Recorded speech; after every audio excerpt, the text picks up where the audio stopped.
Om Shanti. Good morning. 24 अगस्त 2022।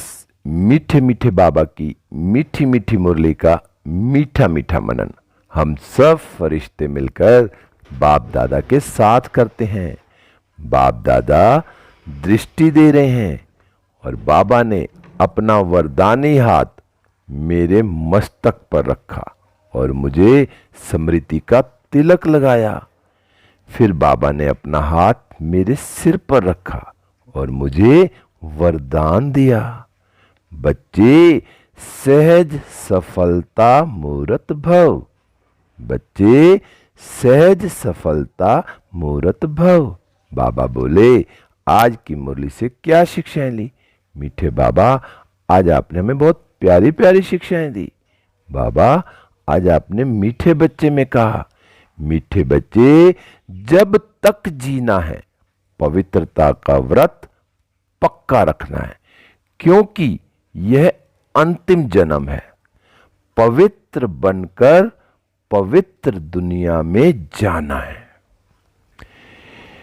मीठा बाबा संगम पर आकर हम बच्चों को कितना कितना कितना प्यार करते हैं कि बाबा परम धाम से हम बच्चों के लिए आया है कि बच्चे बहुत नीचे गए हैं, अब फिर से मैंने इनको सतयुग में भेजना है।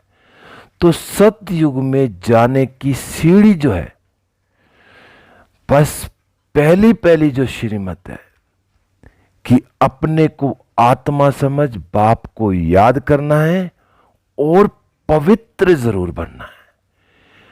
पवित्र बने बिना हम सतयुग में जा नहीं सकते। और पवित्रता एक ब्रह्मचर्य की नहीं, मनसा वाचा कर्मणा दृष्टि वृत्ति कृति सब में पवित्र बनना है। जितना मैं आत्मा पवित्र बनूंगी ना, उतना उड़ती जाऊंगी, उतना मैं फरिश्ता बनती जाऊंगी, हल्की होती जाऊंगी। कोई भारीपन नहीं रहेगा, सिर्फ एक पवित्रता के आधार पर बिल्कुल लाइट और माइट होती जाऊंगी। क्योंकि अब ये अंतिम जन्म है।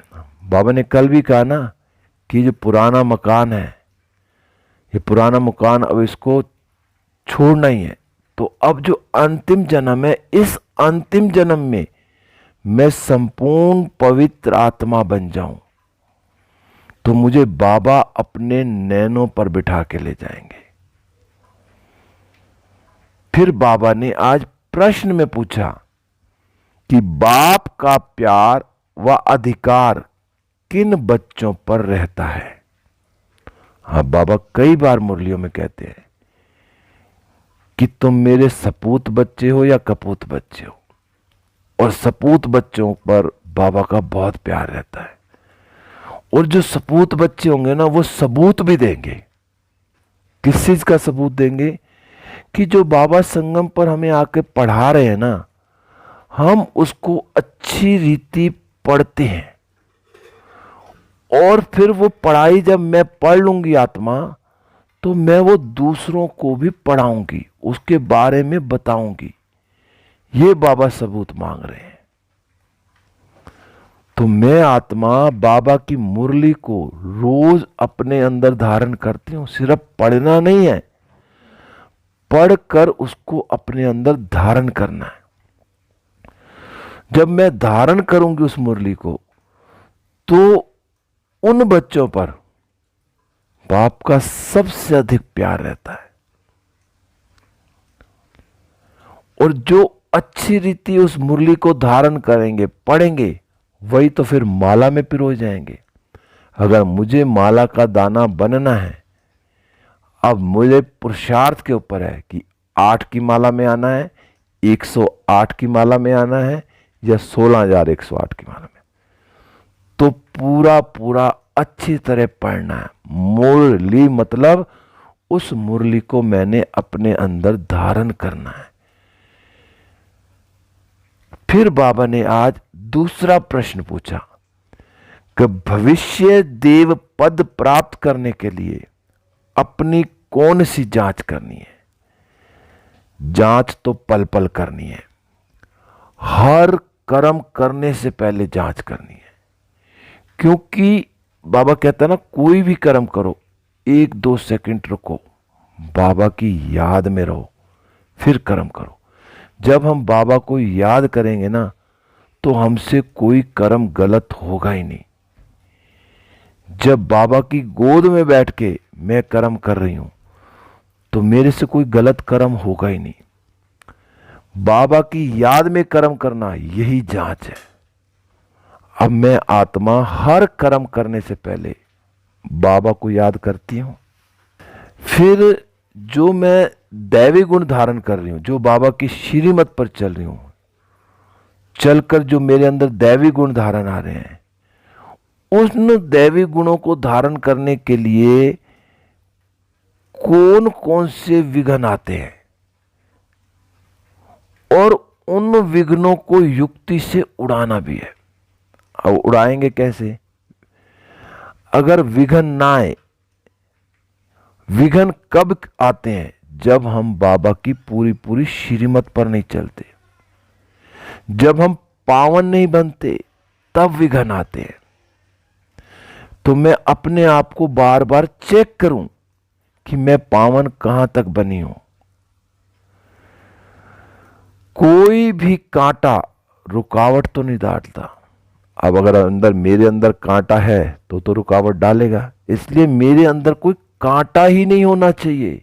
कांटा इन द सेंस, कोई भी गलत कर्म ना करूं मैं, कोई भी ऐसा काम ना करूं जो बाबा की श्रीमत से हटके हो। मुझे हर कर्म बाबा की श्रीमत पर करना है, बाबा की याद में करना है। फिर आज बाबा ने गीत चलाया, छोड़ भी दे आकाश सिंहासन। अब बाबा तो आकाश सिंहासन छोड़ के आ चुका है। अब मैं आत्मा उस बाबा की याद में कितना रहती हूं। बाबा तो खड़ा मेरे सामने 24 घंटे, लेकिन मैं उसको याद कितना करती हूं, कितना बुलाती हूं। फिर बाबा ने कहा, जो भक्त है ना, वो भगवान को बुलाते हैं, बाप को बुलाते हैं। किस लिए? क्योंकि बहुत दुखी हो गए हैं। अब इन दुख के बाद ही तो सुख आएगा ना। तो वो बाबा देख रहे हैं बच्चों को कि बच्चे दुखी हो गए, तो बाबा आया है संगम पर, और हम बच्चों को सुखी बनाने, जो बाबा हमें इस समय राजयोग सिखा रहे हैं, हमें पति से पावन बना रहे हैं, जब भी तो हम सुखी बनेंगे, और सुखी बन के हम बाबा के साथ चलेंगे। जब मैं आत्मा पूरा पूरा राजयोग सीखूंगी, पूरा पावन बनूंगी, तो बाबा मुझे साथ ले जाएंगे और सुख की दुनिया में छोड़ेंगे। क्योंकि बाबा कहते हैं, मैं शरीर नहीं लेता, मैं गर्भ में नहीं आता। मैं गर्भ में आऊंगा, छोटा बनूंगा, तो मुझे फिर छोटा बच्चा क्या सुनाएगा। तो बाबा को तो बड़े तन का, अनुभवी तन का लॉन लेके आना पड़ता है, जिससे वो फिर बाबा हमें, शिव बाबा ब्रह्मा तन में आकर हम बच्चों को राजयोग सिखाते। बाबा ने कहा, जो माया रावण ने ना तुमको पतित बनाया है। अब इसलिए बाबा क्या कहते हैं कि बच्चे जो 5 विकार है ना, काम, क्रोध, मोह, लोभ, अहंकार, छोटे उनके बाल बच्चे, ईर्ष्या, द्वेष, आलस्य, ये अब दान में दे दो। दुनिया में भी कहते हैं ना, कोई ग्रहण लगा हुआ है ना, तो अनाज दान कर दो, ग्रहण के टाइम देते हैं। तो बाबा ने कहा, जब ये दान दे जाओगे ना, तो ग्रहण से छूट जाओगे। तो अब मैं आत्मा अपने आप को चेक करूं, मैं ग्रहण से छूट गई हूं, या अभी भी मेरे अंदर कुछ इनके बाल बच्चे बचे हुए हैं। तो बाबा ने आज बताया कि जो पहला मुख्य है ना, वो देह अभिमान है। तो देह अभिमान जो है ना, सब बीमारियों की जड़ है। तो अपने को अब देही अभिमानी बनाना है, देही अभिमानी समझना है कि मैं कौन हूं, मैं हूं ही आत्मा, मैं इस देह में रहने वाली आत्मा हूं। मैं आत्मा इन कर्म इंद्रियों के द्वारा कार्य कर रही हूं। बाबा ने कहा, इन बातों को जो है ना ध्यान रखना है, और इनसे क्या करना है, फिर दूसरों को भी ज्ञान देना। मैं आत्मा इन कर्म इंद्रियों द्वारा, इस मुख द्वारा दूसरों को ज्ञान देती हूं। फिर बाबा ने कहा जो 5000 वर्ष पहले भी मैंने ज्ञान सुनाया था, राजयोग सिखाया था, और बाबा ने कहा मैं कल्प कल्प सिखाता रहूंगा। क्योंकि बाबा के आने से ही क्या होगा, हमारा जो पतितों को पावन बनाने का धंधा ठहरा। बाबा ने कहा कि हमारा धंधा क्या है कि हम तो आते ही हैं पतितों को पावन बनाने के लिए। बाबा का पार्ट ही यही है कि बच्चों को आकर पावन बनाना है। बाबा हमारे ऊपर कितनी मेहनत करते हैं, तो मैं आत्मा बाबा की श्रीमत पर कितना चलती हूं, मैं अपने आप को बार बार चेक करूं और बाबा की श्रीमत पर चलती रहूं। आज बाबा ने कहा कि जितना याद करेंगे ना उतना रास्ता साफ होता जाएगा, और ग्रस्त व्यवहार में रहते कमल फूल समान बनना है।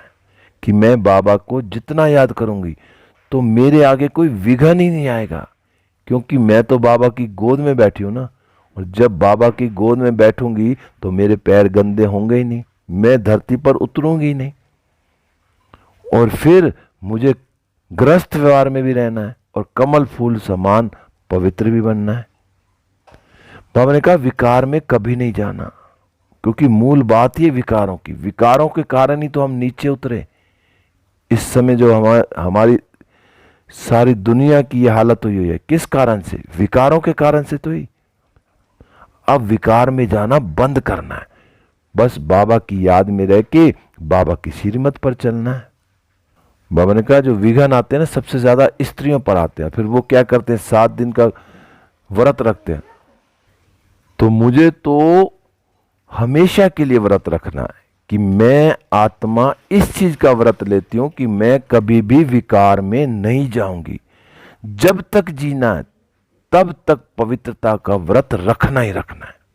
तो मैं आत्मा जब तक जीऊंगी बाबा की गोद में रहूंगी और सदा पवित्र बन के रहूंगी। बाबा ने कहा तुम बच्चों को ना अच्छी रीति पढ़ना और पढ़ाना है, और ये पढ़ना और पढ़ाना ये है सच्ची कथा, और जो सच्चा बाप सुनाते हैं। बाबा ने कहा जो सचखंड की स्थापना करते हैं ना बाबा, लक्ष्मी नारायण का जो, तो लक्ष्मी नारायण के राज्य में झूठ कभी बोलते ही नहीं है। अब जब लक्ष्मी नारायण के राज्य में झूठ नहीं बोलते तो मुझे इस समय संगम पर ये अपने अंदर संस्कार डालना है कि मैं आत्मा कभी भी झूठ ना बोलूं। फिर आज बाबा ने वरदान दिया। बाबा ने कहा सहज सफलता मूर्त भव। बाबा ने कहा कर्म और योग के बैलेंस द्वारा सर्व की ब्लेसिंग प्राप्त करने वाले सहज सफलता मूर्त भव। बाबा ने कहा ये जो कर्म में योग और योग में कर्म, ऐसा जो कर्म योगी है, तो उस कर्म योगी को, जो मैं कर्म कर रहा हूं तो भी मैं योग में हूं, और योग कर रहा हूं, योग करते हुए कर्म कर रहा हूं, तो मैं अपने आप को देखूं मैं ऐसा कर्म योगी हूं। बाबा ने कहा ऐसा कर्म योगी जो होगा ना, अर्थात वो क्या होगा, श्रेष्ठ स्मृति, श्रेष्ठ स्थिति और श्रेष्ठ वायुमंडल बनाने वाला, जो योग करते करते कर्म करेगा और कर्म करते हुए योग में चल रहा है, तो उसकी स्थिति ऐसी होगी कि वो हर कर्म श्रेष्ठ करेगा, उसकी स्थिति भी श्रेष्ठ होगी और श्रेष्ठ वायुमंडल भी बनाएगा। तो उसको फिर क्या है, सर्व की दुआएं प्राप्त होंगी, वो दुआओं का अधिकारी बन जाएगा। और बाबा ने कहा कर्म और योग के बैलेंस से हर कर्म में बाप द्वारा ब्लेसिंग तो मिलती है, दुआएं तो बाबा से मिलेंगी मिलेंगी, क्योंकि मैं बाबा की याद में रहकर कर्म कर रहा हूं। बाबा ने कहा मिलती ही है, लेकिन जिसके भी, वो आत्मा जिसके भी संबंध संपर्क में आती है ना, उनसे भी दुआएं मिलती है। क्योंकि जब हमारा हर कर्म श्रेष्ठ होगा ना, तो हमें हर एक आत्मा से दुआएं मिलेंगी। बाबा ने कहा सब उसे अच्छा मानते हैं, यह अच्छा मानना ही दुआएं हैं। जब मैं हर कर्म अच्छा करूंगी, जब सामने वाली आत्मा को अच्छा लगेगा और वो कहेंगी अच्छा, तो वो दुआएं हैं। तो बाबा ने कहा तो जहां दुआएं है ना वहां सहयोग है, और यह दुआएं व सहयोग ही सफलता मूर्त बना देते हैं। तो मैं आत्मा सबसे दुआएं ले रही हूं, सबसे दुआएं लेनी है मुझे, इसलिए मुझे हर कर्म बाबा की याद में करना है और हर कर्म दूसरों को सुख देने वाला करना है। फिर बाबा ने स्लोगन में कहा, सदा खुश रहना है और खुशियों का खजाना बांटते रहना, यही सच्ची सेवा। अब सच्ची सेवा क्या है कि मैं दूसरों को खुश करूं। अब दूसरे को खुश कब होंगे वो, जब मैं पहले खुद खुश होऊंगा। तो मैं सदा खुशियों के नशे में रहती हूँ, खुशियों के खजाने में झूलती रहती हूँ। मुझे खुशियों में रहना भी है, खुशियां बांटनी भी है, यही बाबा ने कहा सच्ची सेवा है। ओम शांति। अब हम सब उड़ चले विश्व ग्लोब पर। बाप दादा की किरणें मुझ पर आ रही हैं, मुझसे सारे विश्व में फैल रही हैं और सारा विश्व सतो प्रधान होता जा रहा है। मैं फरिश्ता बाबा के साथ सूक्ष्म वतन में बाबा से दृष्टि लेते हुए, वरदान लेते हुए वापस इस देह रूपी मंदिर में हूं। ओम शांति। शुक्रिया बाबा, सभी आत्माओं का शुक्रिया। ओम शांति।